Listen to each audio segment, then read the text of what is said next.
আপনারা দেখবেন পুলিশ সংস্কার কমিশন, বিশেষ করে যে আইনটা নিয়ে আমারও প্রচন্ড হতাশা আছে। যেরকম করতে চেয়েছিলাম করতে পারি নাই, সরকারে আছি, কোথায় বাধা আছে বলতে পারবো না, একসময় নিশ্চয়ই পারবো।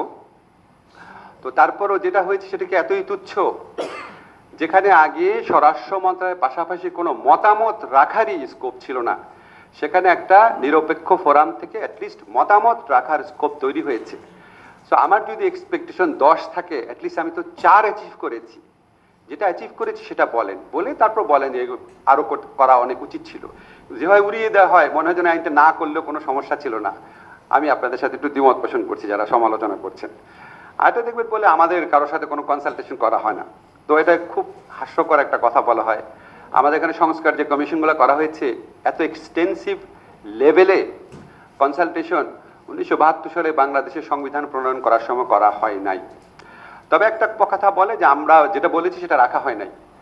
হোল্ড অন, আপনি 10টা কথা বলেছেন, তার মধ্যে অ্যাটলিস্ট 6টা রাখা হয়েছে। প্লিজ সত্য কথা বলেন যে আমি 10টা সুপারিশ করেছিলাম, মাত্র 6টা রাখা হয়েছে। আমাদের কোনো সুপারিশই রাখা হয়নি এটা বলবেন না, বিকজ এই সংস্কার প্রক্রিয়ার সাথে আমি ওতপ্রোতভাবে জড়িত ছিলাম। আমি কনফিডেন্টলি বলতে পারি, নিশ্চয়ই এই সিভিল সোসাইটি যখন ফিরে যাব, জিল্লুরের প্রোগ্রামে সবচেয়ে বড় সমালোচকদেরকে আমি বাছাই করে রেখেছি, তার সাথে আলোচনা করব, প্রমাণ করে দেখাবো। এভারেজে 10টার মধ্যে অন্তত 6টা সুপারিশ রাখা হয়েছে। সো আমার কাছে মনে হয় কি, কিছু কিছু মানুষের কাছে নেগেটিভিটি বা নেতিবাচক প্রচার হচ্ছে একটা উদ্দীপকের মতো। হয়তো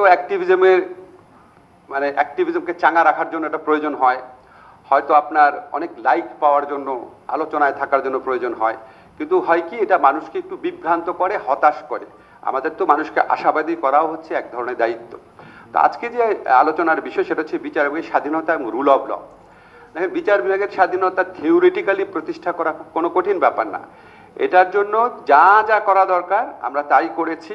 আমাদের এখানে 54-55 বছরের একটা প্রত্যাশা ছিল স্বাধীন সচিবালয় গঠন করা, সেটা আমরা করেছি। আমাদের এখানে উচ্চ আদালতে বিচারক নিয়োগ নিয়ে মহাকাণ্ড ঘটে গেছে। আপনারা জানেন যারা উচ্চ আদালতে এখানে আইনজীবী আছেন, অনেক স্বনামধন্য আইনজীবী আছেন। আমরা উচ্চ আদালতে বিচারক নিয়োগের জন্য একটা পদ্ধতি অনুযায়ী নিচ্ছি। শুধুমাত্র আপনি 10 বছর বাংলাদেশ জিন্দাবাদ বা জয় বাংলা বললেন, এটার ভিত্তিতে আপনি আর বিচারক হতে পারবেন না।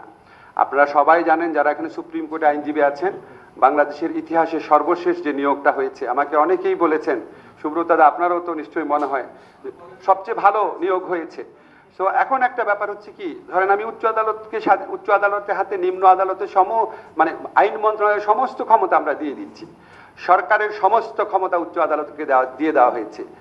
নিম্ন আদালতে পদ সৃজন, নিম্ন আদালতে ট্রান্সফার, পদোন্নতি, শৃঙ্খলা সংক্রান্ত কার্যাবলী দেখা, উচ্চ আদালতের নিয়োগ, উচ্চ আদালতের বেঞ্চ গঠন, সবই এখন উচ্চ আদালতের হাতে।